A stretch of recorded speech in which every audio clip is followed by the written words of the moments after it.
Good morning student, welcome to Shiva Academy. Myself Yashanvi Agarwal with the new topic that deals with bail. बच्चों, हमने bell के introduction है, bell के जो section 436, 437, 438 हमने आपको अलग अलग करके पढ़ाया है। बहुत ज़्यादा इम्पोर्टेंट सेक्शन है। सेक्शन 437 बहुत ही ज़्यादा इम्पोर्टेंट सेक्शन है, तो उसकी हमारे सारे प्लेलिस्ट में पड़ी हैं सारी वीडियोस। डिस्क्रिप्शन बॉक्स में लिंक मैं डाल दूँगी, आई बटन पे भी आपको लिंक मिल जाएगा, आप जाकर विजिट करके देख सकते हैं।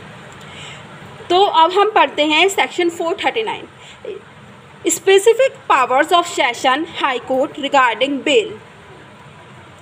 सेक्शन 439 1A ये कहता है कि जो सेशन और हाई कोर्ट की जो स्पेसिफिक पावर है, स्पेशल पावर है, उसके बारे में बात करता है। तो ये कहता है any person accused of in any offence who is in custody, judicial और police shall be released on bail।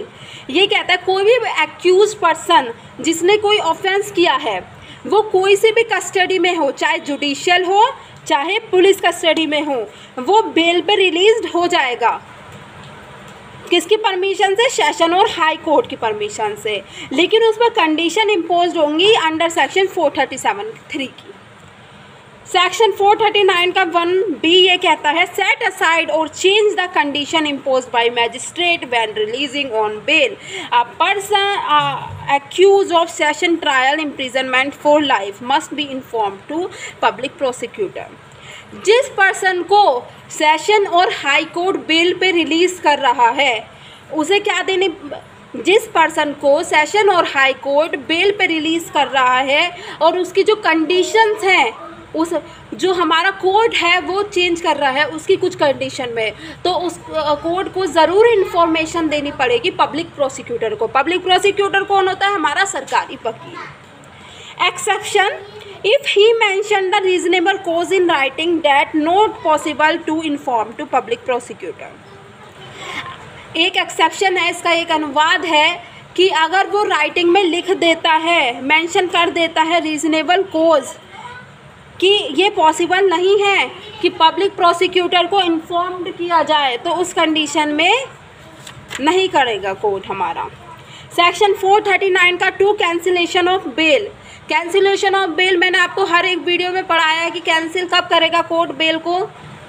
वो तब करेगा जब उसकी कुछ कंडीशंस जो होती हैं, जो हमारा कोर्ट लगाते हैं एक्यूज पर्सन पे, उसका भंग करते हैं, वो वायलेट करते हैं।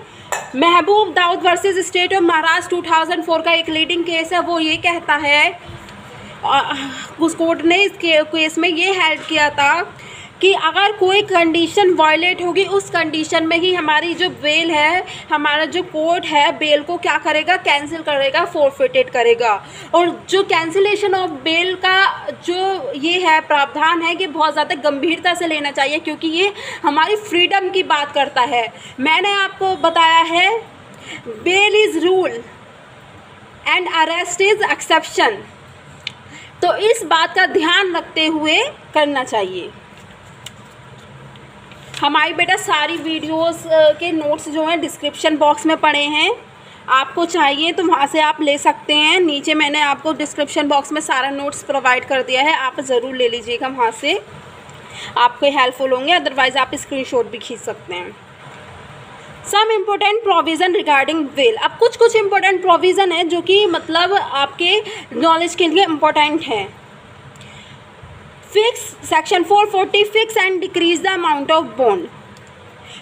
Fix the bond amount according to equitable condition of offence. जो कोर्ट है हमारा, उनको इक्विटेबल कंडीशन के अकॉर्डिंग जो है बॉन्ड की में अमाउंट को मेंशन करना चाहिए। May decrease the amount fix by magistrate और police officer but not increase. वो अपर कोर्ट में अपील कर सकते हैं या फिर उसी कोर्ट में अपील कर सकते हैं कि जो अमाउंट है बॉन्ड की वो डिक्रीज़ करी जाए, लेकिन इंक्रीज़ नहीं करेंगे, वो डिक्रीज़ कर सकते हैं। 50,000 जमानती की उसकी जगह बॉन्ड की जगह 25,000 कर सकते हैं, इक्विटेबल कंडीशन के अकॉर्डिंग करेंगे। Section 441 bond from accused and sureties. मैंने आपको पहले भी बताया था, जो हमारी इंट्रोडक्शन वाली वीडियो है बेल की, उसमें मैंने आपको बताया था कि दो तरह के बॉन्ड होते हैं, पर्सनल बॉन्ड और bail bond. Personal bond basically मैं आपको इस वीडियो में भी बता देती हूँ, पर्सनल बॉन्ड वो होता है जो कि पर्सन का खुद का बॉन्ड होता है, खुद की पे कंडीशन जो रहे, और बेल बॉन्ड वो होता है जो कि अदर पर्सन लेते हैं उसकी श्योरिटीज़। तो इसमें क्या है, पर्सनल बॉन्ड और बेल बॉन्ड। पर्सनल बॉन्ड में भी अमाउंट लिखी जाएगी, बेल बॉन्ड में भी अमाउंट लिखी जाएगी, उसमें भी कंडीशन लिखी जाएगी। पर्सनल बॉन्ड में इसमें भी कंडीशंस लिखी जाएंगी। Undertaking to presence regularly in court until otherwise directed by police officer court in same court apex court also if required. इसमें ये कह रहे हैं कि हमारा जो कोर्ट है उसमें प्रेजेंस देनी चाहिए एक्यूज पर्सन को, और अगर रिक्वायर्ड है, ज़रूरत है, तो एपेक्स कोर्ट में भी, एपेक्स मतलब अपर कोर्ट में भी। फ़र्क इतना है कि इसमें नंबर ऑफ श्योरिटीज़ रहेंगे जो कि कोर्ट कहेगा 2 जमानती लाओ, 3 जमानती लाओ, वे ठीक है, मिनिमम 2 होते हैं, 1 होते हैं। अब है section 441A amendment declaration by bailee regarding bail bond. इसमें ये है कि उस बेल जो बेल बॉन्ड है उसका डिक्लेरेशन भी होगा कि इतने का बेल बॉन्ड है, कोर्ट हमारी डिक्लेरेशन भी करेगी। सेक्शन 442 हमारा क्या करता है बात, डिस्चार्ज फ्रॉम कस्टडी। जो कस्टडी है उससे डिस्चार्ज कैसे हो सकता है, after submission the bail personal bond properly if execution of bail bond released. Bail bond देने के बाद डिस्चार्ज हो सकता है कस्टडी में। हमें कोर्ट ने बेल दे दी, लेकिन वो बेल बॉन्ड अगर पुलिस स्टेशन नहीं पहुंचा तो हमारे पुलिस कस्टडी में है हम, अगर तो हम रिलीज़ नहीं हो पाएंगे, हम मतलब कोई भी एक्यूज पर्सन है। Section 444 discharge of sureties.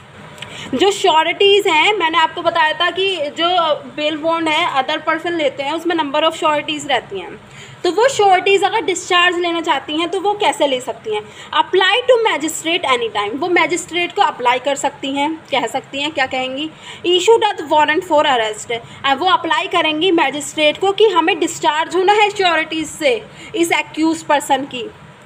तो फिर मैजिस्ट्रेट क्या करेगा, इशू निकालेगा वारंट फॉर अरेस्ट का, क्योंकि वहाँ पर अब कोई श्योरिटीज़ नहीं है उस पर्सन की लेने वाली, इसलिए वारंट निकालेगा। Magistrate discharge of sureties exception new sureties if not submitted judicial custody. अगर न्यू श्योरिटीज़ नहीं आई तो जुडिशियल कस्टडी में वो चला जाएगा। अब बेटा है हमारा सेक्शन 443 जो कि बात करता है power to order sufficient bail when that first taken is insufficient. मतलब जो पावर है, अगर हमारी जो पहली बेल हमने दी वो सफिशिएंट नहीं है, उसमें फ्रॉड से ली गई है या फिर मिस्टेक हो गई है, मतलब इनसफिशिएंट है, कैसी भी है वो, तो उस कंडीशन में जो कोर्ट है वो उस पर्सन को अरेस्ट करने के ऑर्डर देगा एक्यूज पर्सन को कि बेल को जो है आप सफिशिएंट कराओ, और ऑर्डर देगा कि बेल को सफिशिएंट कराओ, मतलब कि वारंट ऑफ अरेस्ट निकाल देगा उस कंडीशन में अगर बेल हमारी बेल बॉन्ड इनसफिशिएंट है। जैसे कि 2 श्योरिटीज़ मांगे हैं कोर्ट ने, तो हमारे 1 श्योरिटीज़ है, तो 1 श्योरिटी है तो वो क्या करेगा, वारंट ऑफ अरेस्ट निकाल देगा और कहेगा कि सफिशिएंट करा के लाओ इस बेल बॉन्ड को। अब हमारा सेक्शन 445 है deposit instead of recognition. When a accused person do not have any sureties permit him to deposit a sum of money or government promissory notes to such amount as the court of officer required। इसमें ये कह रहा है कि अगर कोई person है उसकी जो श्योरिटीज़ है वो कोई रिश्तेदार वगैरह नहीं लेना चाह रहे, श्योरिटीज़ मेंबर नहीं मिल रहा है उसको, तो उस कंडीशन में ये थोड़ी ना है कि उसकी गलती भी नहीं है तो फिर वो जेल में ही पड़ा रहेगा, ऐसे नहीं है, क्योंकि bail is a rule and arrest is a exception, कि किसी पर्सन को बंदी बनाकर बंद करके अरेस्ट करके तभी रखा जाएगा किसी विशेष परिस्थिति में, वरना कि उसे बेल दी जाएगी। तो उस कंडीशन में वो पर्सन जो एक्यूज पर्सन है जिसको श्योरिटीज़ नहीं परमिट हो रही, तो वो क्या करेगा, जो कुछ सम ऑफ मनी और गवर्नमेंट प्रॉमिसरी नोट्स जो है कोर्ट को दे देगा और उसके बेसिस पे अपनी जो बेल है वो ले लेगा। सेक्शन 446 हमारा कहता है प्रोसीजर व्हेन बॉन्ड इज़ फोर्टिफिटेड। जब जो हमारा बॉन्ड है वो फोरफिटेड हो जाए, कैंसिल हो जाए, उसका प्रोसीजर वो बताता है। सेक्शन बहुत ज़्यादा इंपॉर्टेंट है, ये वाला 446 वाला बहुत ज़्यादा इंपॉर्टेंट है। Court transfer to case satisfy forfeited of bond, notice to surety show cause notice for penalty. अगर बॉन्ड की जो कंडीशन है वो फोरफिटेड हो जाती तो कोर्ट क्या करेगा, ट्रांसफ़र कर देगा या तो केस को, और जो फोरफिटेड बेल है तो वो नोटिस देगा श्योरिटीज़ को कि अब हमें पेनल्टी चाहिए। तुम्हारे जो एक्यूज पर्सन की जिसकी तुमने बेल ली थी, बेल की श्योरिटीज़ ली थी, उसने जो कंडीशन है उसका फोरफिटेड किया है, तो उस कंडीशन में क्या करेगा, वो पेनल्टी लेगा। No penalty recover like a penalty, और पेनल्टी की तरह रिकवर करेगा। नो सेटिस्फैक्ट्री एक्शन, या फिर पेनल्टी नहीं लेगा।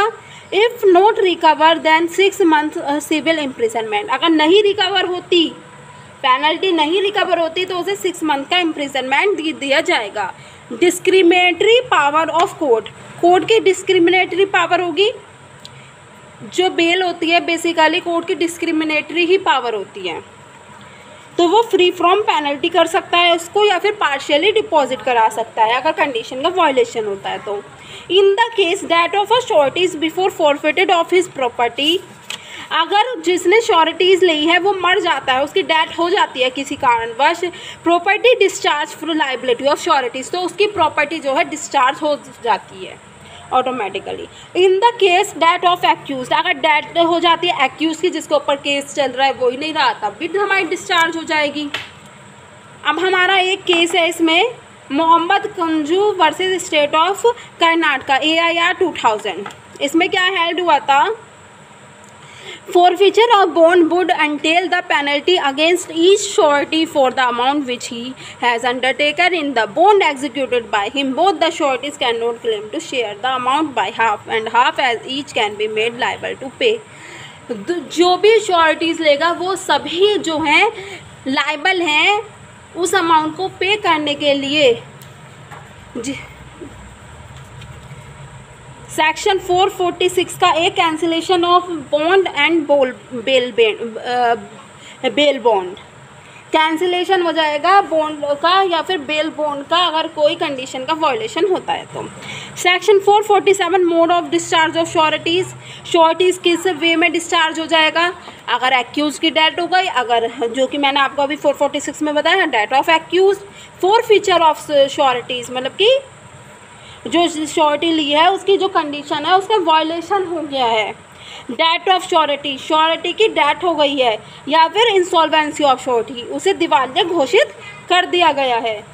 Section 448 bond required from minor, अगर बॉन्ड रिक्वायर्ड है माइनर से, किसी माइनर ने अपराध किया है उससे हम कह रहे हैं कि आप बेल बॉन्ड पे रिलीज़ हो जाओगे, तो उसको सिर्फ और सिर्फ जो बेल मिलेगी वो श्योरिटीज़ पे मिलेगी, जब उसकी कोई और पर्सन श्योरिटीज़ लेगा, ओनली ऑन श्योरिटी बॉन्ड पे ही उसको रिलीज़ किया जाएगा।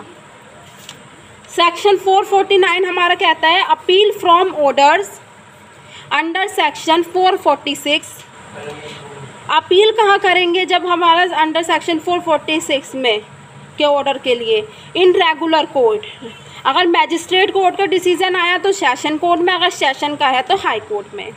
सेक्शन 450 किसकी बात करता है, power to direct levy of amount due on certain recognizes the high court session में direct any magistrate to levy the amount due on the bond for appearance और attendance at such high court. जो ये amount लिखवाते हैं हम, चाहे personal bond ले या फिर बेल बॉन्ड ले, वो इसलिए लिखवाई जाती है जिससे कि वो पर्सन एक्यूज पर्सन कोर्ट जिस दिन तारीख दे उसकी सुनवाई हो उस दिन ज़रूर उपस्थित हो कोर्ट में।